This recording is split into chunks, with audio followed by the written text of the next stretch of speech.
Greetings and salutations, everyone. I do hope everyone is still doing well, and welcome to this night-ending bonus upload. Before we jump into it, a couple quick links. As many of you know, I rely on Patreon, PayPal, channel membership, and the merch to help the channel to continue to grow and go. Links to Patreon, PayPal, and channel membership is in the description below. Merch displayed directly under the video. Also, Dogman, Frightening Encounters, Volume 1 through 3, the audiobook versions. They were written and researched by Tom Lyons, narrated and produced by me, Jeff Nadolny. Those audiobooks are available on Audible, Amazon, and iTunes, links to which are also in the description as well. And finally, last but definitely not least, if you would really like to help support the channel to continue to grow and go, simply subscribe. It does not cost a cent. Click the like button, takes half a second. If you don't want to miss out on any of the informative uploads I put out daily, click that bell icon, and folks, please leave a comment and share the video. Why? Well, because all these things really do help the channel to continue to grow and go. They definitely do matter, and they are appreciated. And with that, I have taken far too much of your time. Let's jump in to this night-ending bonus upload, shall we? Today's first encounter. I'm a former paramedic who plays EMT on the weekends now. I always thought if I were to experience something paranormal at work, it would be in any number of the ambulances I've used on the account of all the souls that have passed through. My partner and I this night were not that lucky. I used to work in a moderately sized city in central Connecticut, and our company covered surrounding towns and had contracts to cover inter-hospital transfers and things like that, much further away from our 911 coverage area. City itself is only a couple of 100,000 people with suburbs and a river valley, and then rural woods beyond. Nothing special. We had to respond to a fringe in our coverage area, another town in another corner of the state, literally nicknamed the Quiet Corner, because it is so low populated and very heavily wooded. After almost getting there, we wound up being canceled by a closer unit en route. It was 4:30 in the morning on a Wednesday in the autumn of 2010. Where we were turning around was in a notoriously small one-stoplight town. The ride back to civilization from where we were was only a 20 to 30-minute trip, but it's a long, straight, two-lane state route, with dim streetlights and thick forest on both sides, with occasional residences and very few small businesses. We turned off of State Route 44 and onto a road named Pumpkin Hill Road, which, after a couple more turns onto side streets, was going to drop us off further down 44 in the direction we needed to be going. Surrounding us was state forest and a couple of dirt roads, a couple of small rivers, a small lake, and not an awful lot of homes. The homes that are there are spaced pretty far apart as well. I was riding in the passenger seat with my face in the laptop, writing our canceled tag, mentally preparing to go home after a long night. And my partner asked, "Do you see that?" and began to slow down. Pumpkin Hill was a gravel road that's fairly narrow, and we had a jet black forest on both sides of us. Visibility in front of us was clear, but to the sides you couldn't see past the 5 to 6 foot tall hedgerow that lined the road just beyond the guardrail. The cab was illuminated by the laptop, so I shut it and looked up, squinted a little, and there I saw it, only 100 feet away or so, right in front of us. A very large dog. A very large dog that's silvery/gray with straight cropped ears with little tufts atop of them, walking away from us ever so slowly, with a very unusual gait. Almost like it was limping. Damn thing had to be 4.5 feet at the shoulders. My partner slows to a crawl, thinking it's hurt and maybe has a tag or a collar. We thought surely such a magnificent beast had to have an owner. As we slowed to a crawl, some crap happened that I will never unsee or forget, and it's the day I started to believe that not all things are what they seem. The idle of the ambulance isn't its usual roar. We're just creeping at about 5 miles an hour and gaining. I was on the passenger side, and it was on my side of the road. The plan was for my partner to put the flashers on and for me to whistle or hoot to see if our new friend was acclimated to humans and if it needed help, or if he was street tough and to just let him on his way. We closed the 100-foot gap to about 25 to 30.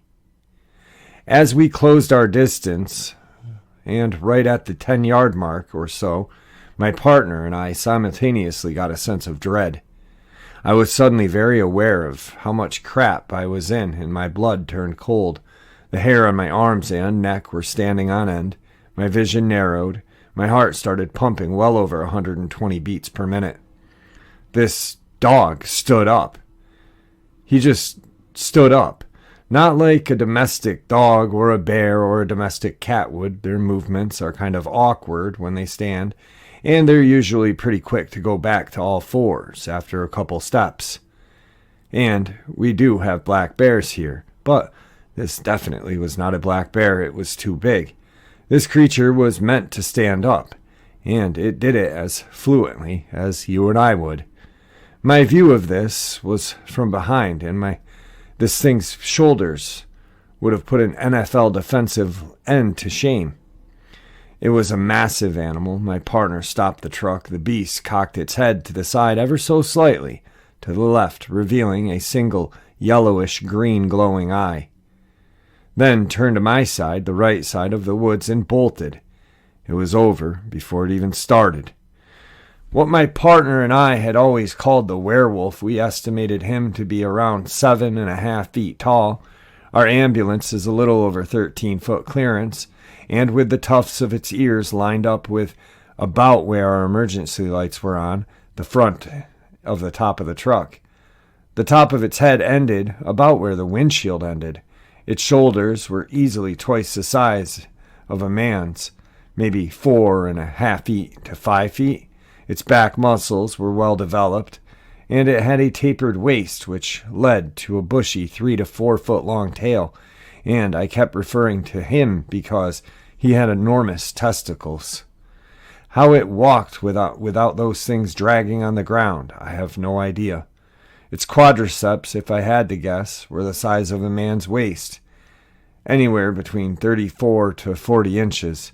Its legs bent backward like a canine, and I could make out that it had an Achilles heel and a massive clawed foot. The upper body's details were more alarming to take in. The ears were cropped like a Doberman's. They stood straight up, and the tufts atop of them were a few inches themselves. When it snapped its head to the side to acknowledge us, it laid its ears flat back on its head. He was all business when he did that. I got a perfect profile of his face, and it had a rigid, straight cheekbones, which led away from its face and towards a gigantic muzzle.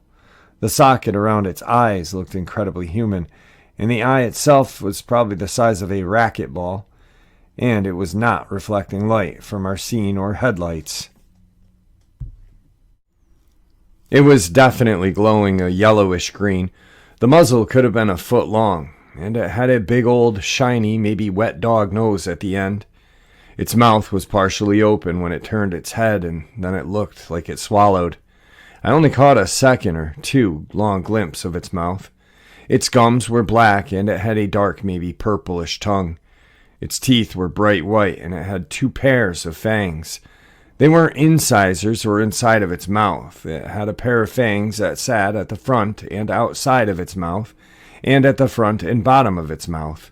With its mouth closed, you could still see them, and these were teeth designed for puncturing, ripping, and tearing off.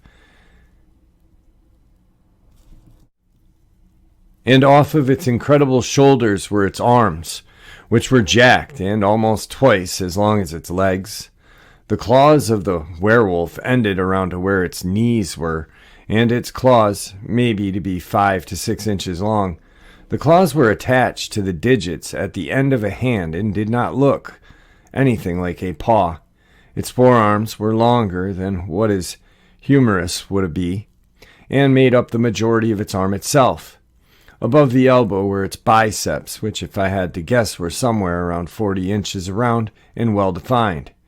Watching it stand up so fluidly made sense looking back, as it obviously used the power in its legs and did a sort of push-up with its gigantic long arms to spring into that position. The thing that has always bothered me, though, is that little head tilt he did. I got the sense of dread before he stood up, like my mind and body knew something bad was about to happen, but it didn't know what. It was almost telekinetic, if that makes sense. I just got this feeling from this werewolf, like, I know you mean well, move on, and I was never here. Then it vanished. The expression on its face wasn't angry or a scowl. It was more of a look of indifferent annoyance. Like it was saying, "Aw man, who the hell are you? I have to deal with this now?" When it rolled to the right, it bent its legs and just leapt straight up and over the hedgerows and guardrail. Didn't do a running start or even a squat that much. Just turned and jumped. And when he did, he kept his body elongated. So from a standing position, it went at least 6 or 7 feet in the air and far enough in back of and over the bush not to be seen easily anymore. After easy 10 or 15 feet. After that, my partner punched it, and we drove fairly recklessly to get off that gravel road and back to one of the many little streets that led us to a main street with streetlights. I would never asked him to slow down. We both wanted to get out of there, and we fled with a sense of urgency.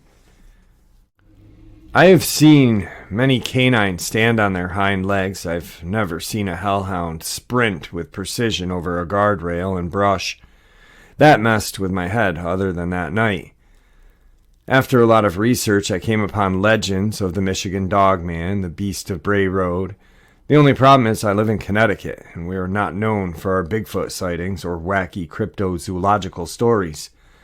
The town of Pomfrey, Connecticut, which was close by to the town we were in, does have some interesting wolf lore, and a park named Wolf Den State Park. The short version of the story is that General Israel Putnam, that General Putnam, the Revolutionary War semi-hero, killed the last wolf in Connecticut in a wolf den, I think at around 1764, right before the conflict. The story, as I recall, wolves in Connecticut were hell on the livestock, and settlers had killed the last of the she-wolf's cubs and her mate.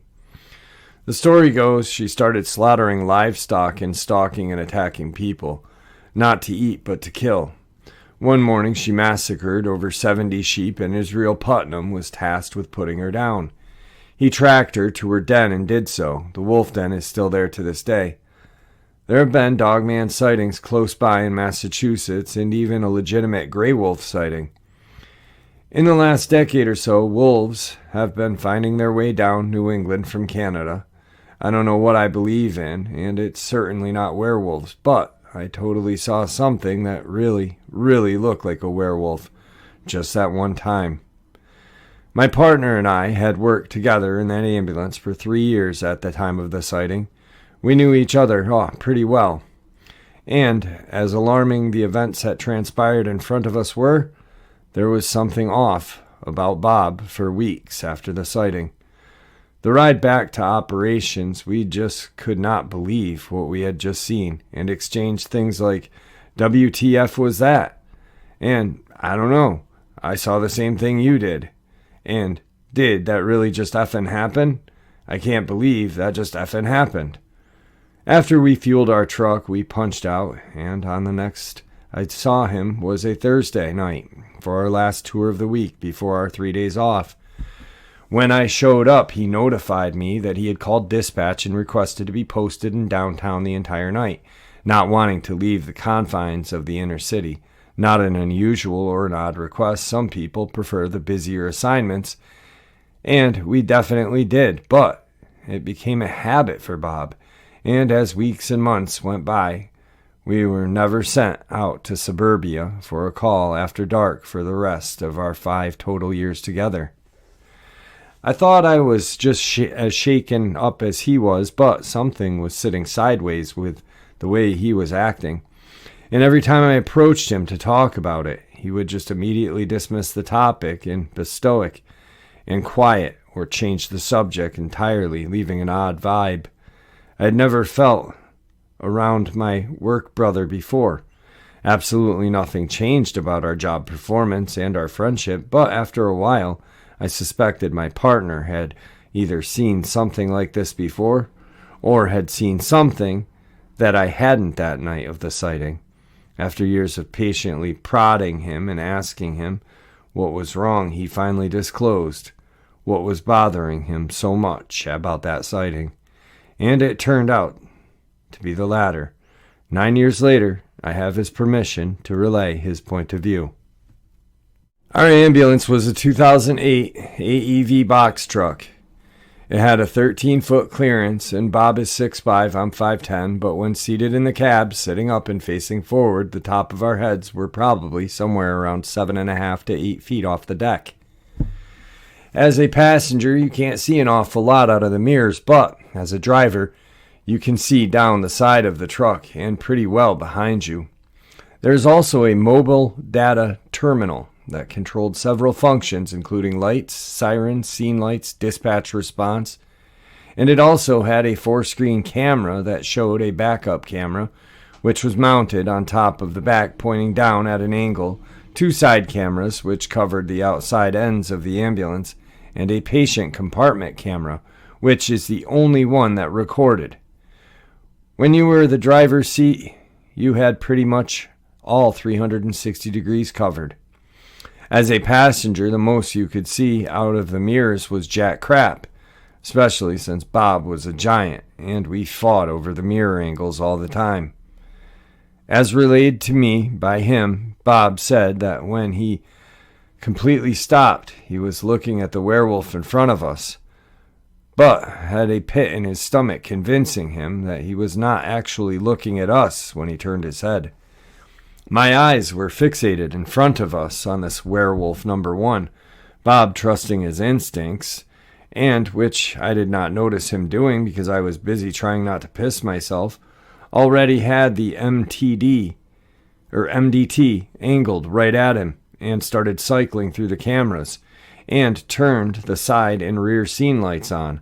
The scene lights aren't the emergency lights. Scene lights are these bright white and blue hued LED lights that are so bright you could probably land a space shuttle from the orbit with them. When he did that, he noticed that our friend in front of us was in fact not alone. Bob caught a glimpse of 2 of them behind us and 1 coming up on my side of the ambulance. The 2 behind us he described as Coyote Tan, and on all 4s, standing right in what would be our blind spot. The way the camera in the back is angled, he said all he could see were the tops of their heads and the tops of their torsos, their arms and shoulders, and their massive pawed hands. He described them exactly was the first one, except the color variation. When he turned the scene lights on, they bolted to the right side of the road out of view of the camera. This is where it gets a little creepier. After watching their shadow and movements going to the right towards the tree line and brush, Bob cycled the MDT monitor on the starboard side camera, hoping to catch them and see if they were going to advance towards us or run in the brush. Mind you, this is all happening quickly, in the matters of seconds. When he cycled the camera, what he saw was another Dogman. This one was on its hind legs and blacker than the blackest black, so massive it was filling the entire monitor, and with its left hand was trying to open the door in the patient compartment area. Ron had hit the scene lights and cycled the camera and lost sight of the 2 Coyote Tan Dogmen. As he couldn't see too much from the camera view, he looked in the passenger side mirror and said when he did, the black Dogman looked right back at him with these yellow eyes and grinned. He did say the coyote tan Dogman leapt over the brush behind the grinning one. He told me, "Danny, if you rolled your window down and reached your arm out, you guys could have shook hands." When he told me this, almost a decade after the incident, my blood ran cold again. He didn't discuss it for years, and all this time I had no idea one was less than 5 feet behind my right shoulder. He said the grinning Dogman was a sinister-looking son of a bitch. It was clearly trying to stealthily open the patient compartment door on the right side of the bus. Luckily, the locks engage when the vehicle is in motion. When it was staring at him in the mirror with this toothy grin, it moved its head and saw the Dogman we initially spotted jump over the brush and then followed suit. My partner said it stopped grinning and almost looked like it was having a chuckle to itself. Honestly, he looked like an asshole.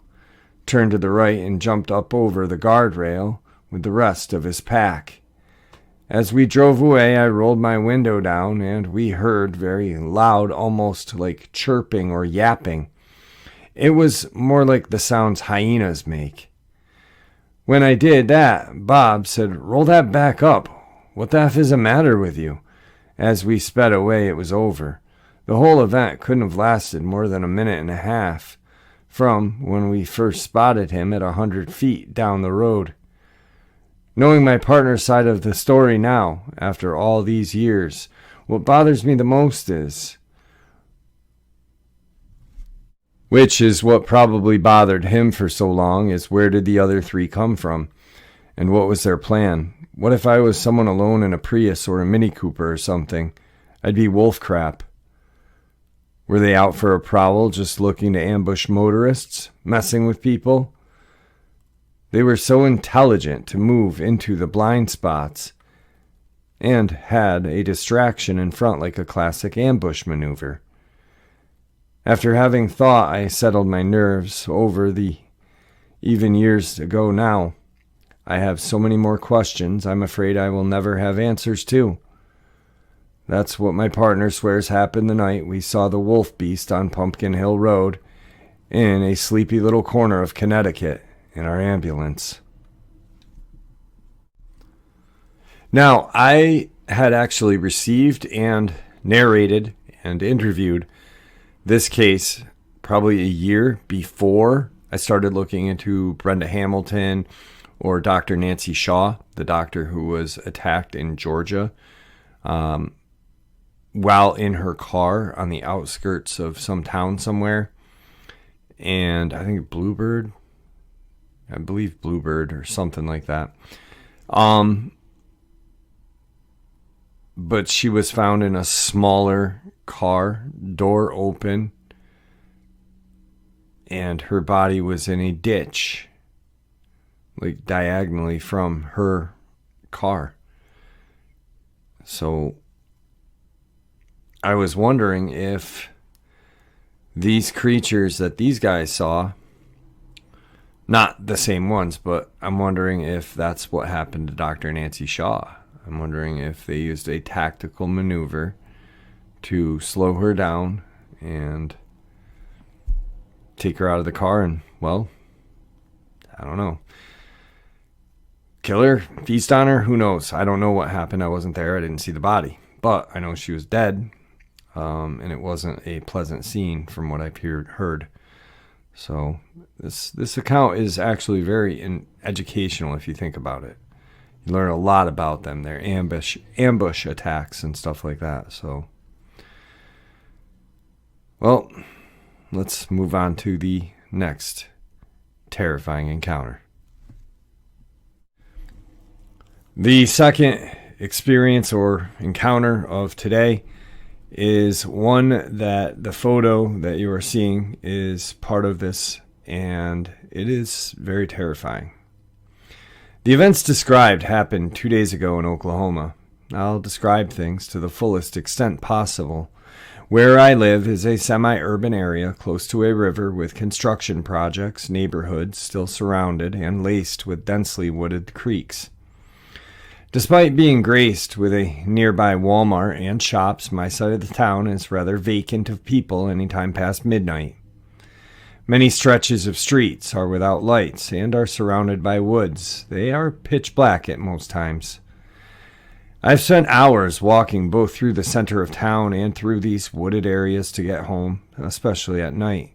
I've done so high drunk. I've done so through the dead of night, and at dusk and dawn as well. Despite the occasional unease, I've never heard or seen anything to panic me except from the hoot of an owl once before. Prior to this, I had the utmost confidence in myself when walking here. I've slept in unfinished houses here with my friends, and not been uncomfortable at all. About a week before this, me and my friends had a bonfire at a nice spot on the other side of town. We felt uneasy despite being there often. Once we had gotten set up, our Bluetooth speaker started to glitch. Something was wrong. Suddenly, the song slowed down, played backwards, then played fast before returning to normal. My friend Jay started staring at the wood line not too far off and said, with fear in his voice, that there was something in the woods 7 to 8 feet tall walking and watching us. We eventually booked it. Fast forward to 2 days later. Jay had been wanting to get out of his house for the night. He had been living at a friend's house, and I had nothing to do. We decided to go to the bowling alley nearby and hang out. I had smoked the remains of a blunt, and he was already high. We got there, decided to stay in the parking lot a while, then went inside. We once left, came back. By the time we had decided to leave, it was already closing time, 1 a.m. We were both pretty close to being sober again. We had an enjoyable time. Jay had acquired some alcohol, and we intended to drink it in a remote location and just relax. I knew about a small, partially finished neighborhood on my block that was surrounded by a creek and had a dog park. During the day, the park was a nice retreat from the sun. At night, the park was isolated by trees from the neighborhood, and only a few streetlights gave illumination on the road, which ended at a wood line with a trail leading over the creek. You would have to cross into the darkness, pass over a culvert, and then you were within the park. Jay had suggested we walk into the park and joked about seeing a crawler. Though it was funny, there was a slight hint of concern at the idea. We drove to the small neighborhood and immediately felt deeply uneasy. The street leading to the wood line was straight, and at its end was illuminated by a single tall light. We got there at around 1:05 in the morning. We knew we were going to be posted up for some time and had decided to park backwards to make our escape easier. This put the wood line within about 15 feet behind us. However, Jay had to unplug his new speaker setup from the car battery or risk it dying, which meant we had to get out of the car, open the hood, and get back in. The internal fear was just there, but we both knew it had to be done. There was no choice. There was no banter at this point. I found myself telling him to hurry up and not to stop, not to look around. He didn't listen, but said nothing.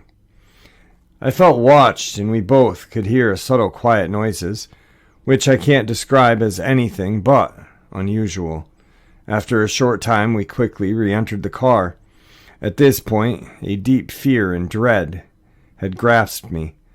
The fun of the night had evaporated the moment we had pulled underneath that light. The feeling of being watched left us, looking behind us and around us for a minute or two. We could still hear the faint noises, but they were indiscernible. I tried to change the subject to drinking, but this was shot down with a mutual agreement. We felt surrounded, but we didn't know why, and yet we did know what was doing it.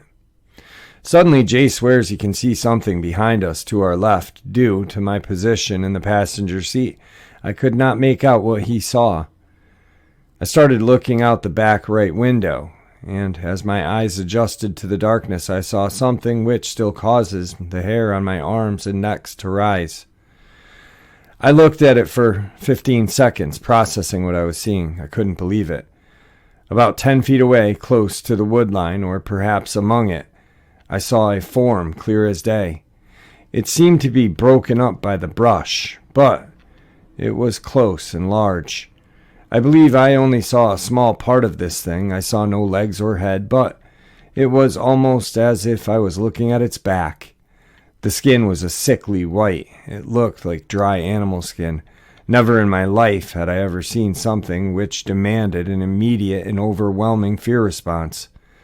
I panicked and yelled at my friend, "Drive, just drive now." I know rationally that such beings most likely couldn't do anything to us in a car, but every sense was on overdrive and instinct took over. We immediately hightailed it out of there.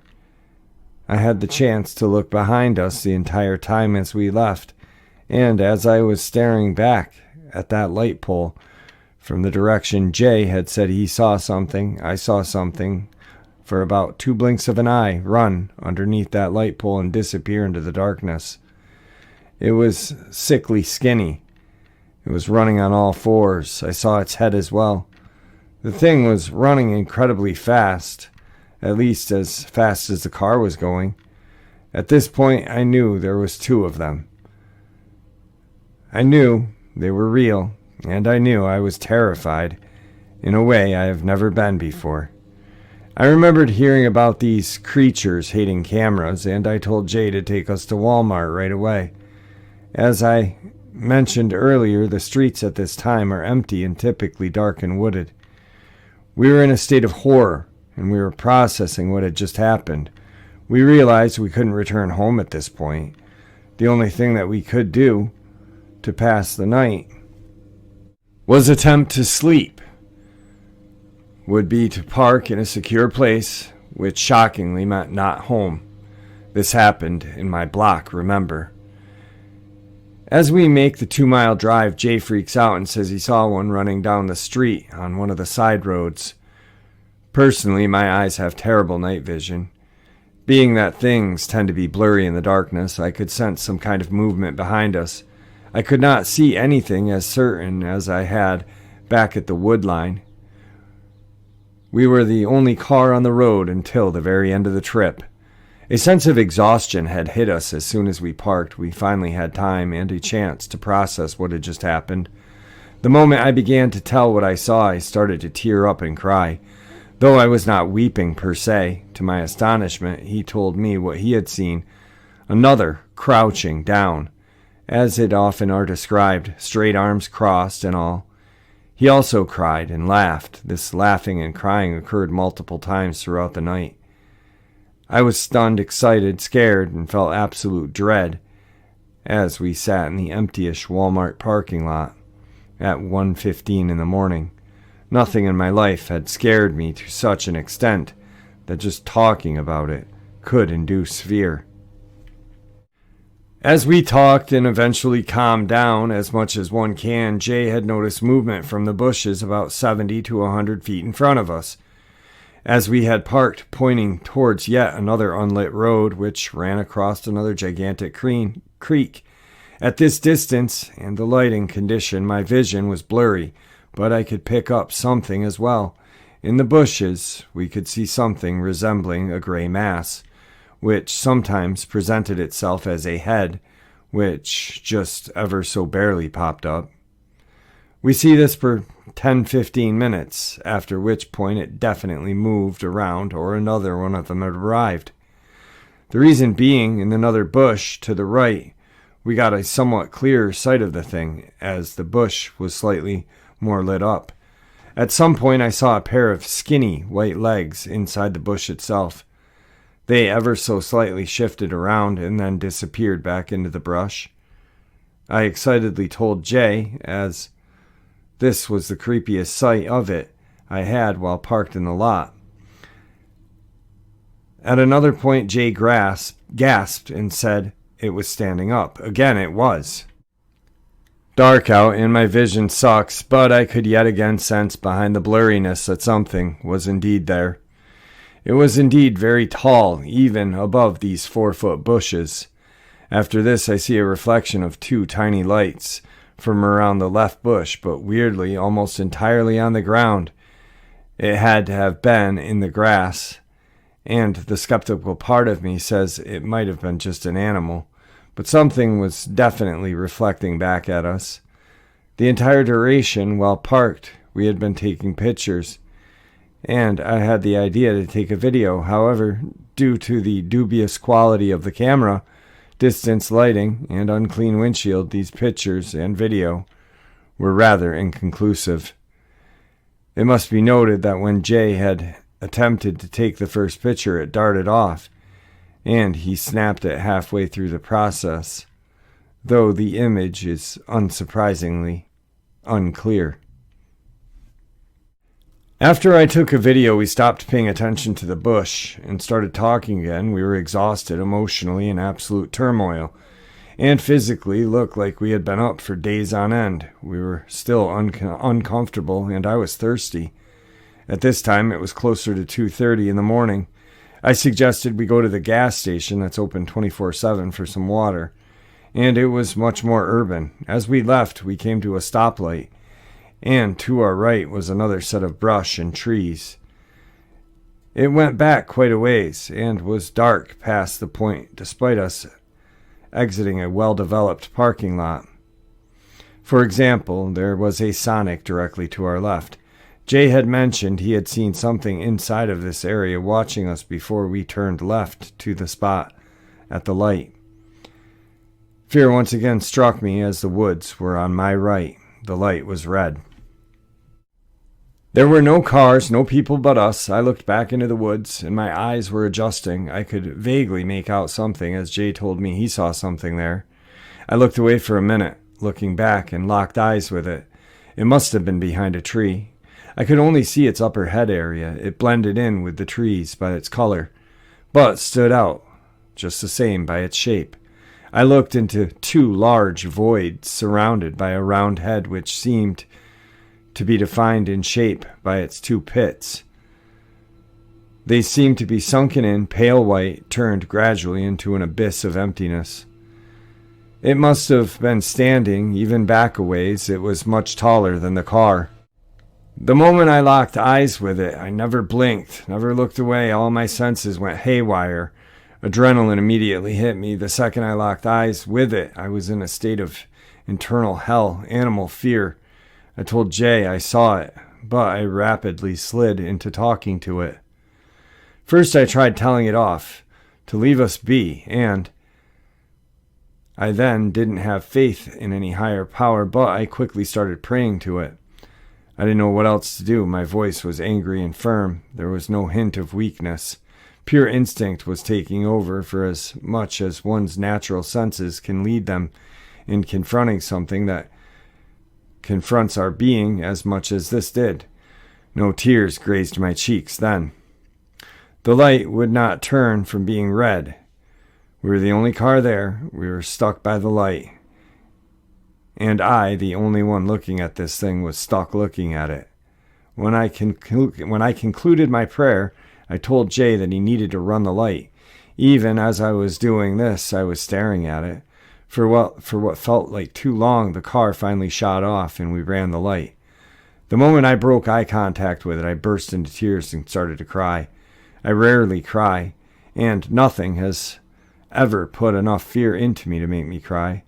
No crying ever felt as uncontrollable as this, no fear as great as this, no exhaustion, no longing for the day as great as this. There was no evil as great as this, as the one I had just stared into. All light in its eyes were lost.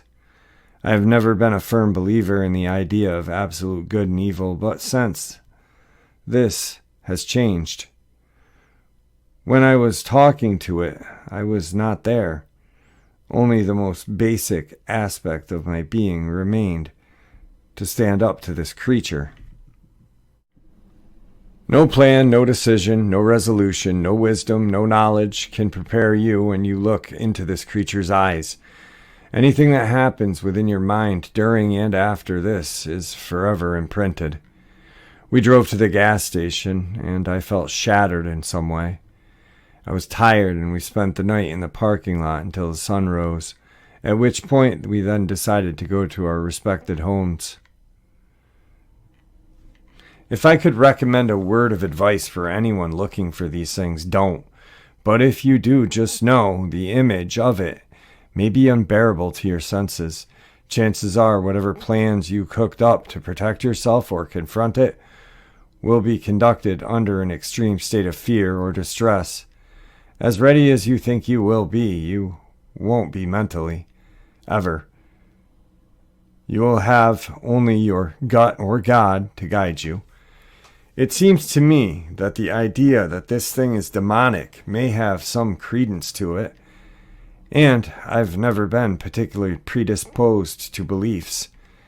It seems to me it is indeed physical and organic, but there is something to which does feed on fear and knows us deeply. Fear it less, and you shall see it less. Fear it more, and you shall see it more and quickly, as my friend and I did. I don't know if this means talking or thinking.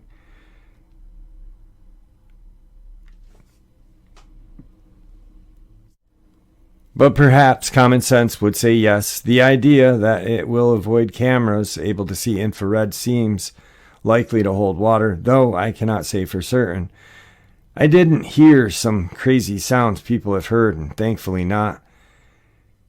Its sight was enough for me. I also did not talk to it telepathically, didn't hear voices inside of my head either. I know what we saw that night, and it was terrifying. And there you have it, folks. I hope you all enjoyed this night ending bonus as much as I enjoyed sharing it with you.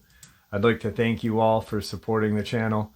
It is, after all, your support that helps this channel to continue to grow and go, and what gives us all a place and a chance to share our experiences and theories, judgment-free. Everybody is treated with the respect that we deserve.